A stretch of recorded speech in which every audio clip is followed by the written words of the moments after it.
रामानंद सागर द्वारा रचित रामायण में आर्य पुत्रों का वर्णन मिलता है। उसमें जितने भी मेल पात्र थे, पुरुष पात्र थे, उनको आर्यपुत्र कह करके संबोधित किया गया है। इस तरह हम जानते हैं कि ये आर्यपुत्र कौन थे।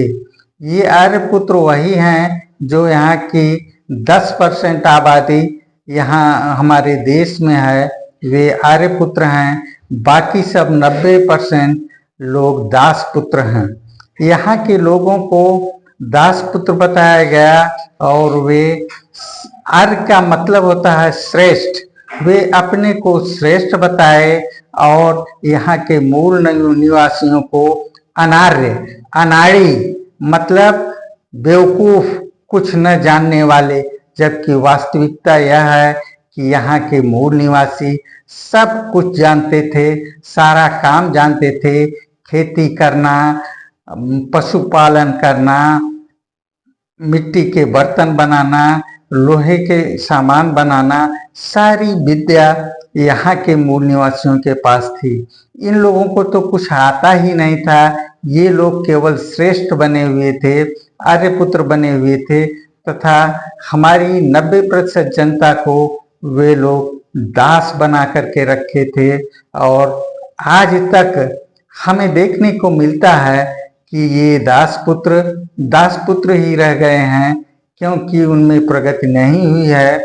ये लोग हम लोगों का शोषण अभी तक कर रहे हैं, झूठ मूठ आरक्षण का पिटारा दिखा करके और सारा मलाईदार पोस्ट अपने पास रखे हैं और ये मजे काट रहे हैं। और हमारा ये दास समाज और अनार्य समाज आज भी जो है पिछड़ा हुआ है।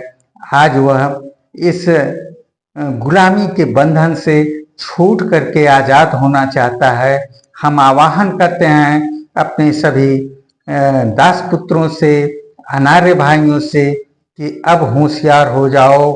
इन लोगों से, जैसा कि मान्यवर कांशीराम जी कहा करते थे कि ये आर्य घोड़े से हमारे देश में आए हैं, लेकिन हम इन्हें गधे पर बैठा करके भेजेंगे। तो यह काम किसको करना होगा? यहाँ के दासपुत्र, जो यहाँ के अनार्य लोग हैं, उन लोगों को तैयार होना होगा। और इनको शिक्षा से वंचित किया गया था शुरू में। आर्यों ने अपने ही समाज के स्त्रियों को भी शिक्षा से वंचित किया था। लेकिन धीरे धीरे ज्योतिराव बाबा फूले और सावित्रीबाई फूले के अथक परिश्रम से नारी शिक्षा भी यहाँ पर लागू हुई। फिर भी ये अनार्य और दास समाज अभी भी शिक्षा के क्षेत्र में, उनके घर की औरतें पढ़ी लिखी नहीं हैं और ये लोग नारी आरक्षण की बात करते हैं कि इनको पूरा आरक्षण मिले। लेकिन इसमें भी हम लोग वंचित हो जाएंगे, क्योंकि हमारा समाज बहुत पिछड़ा हुआ है।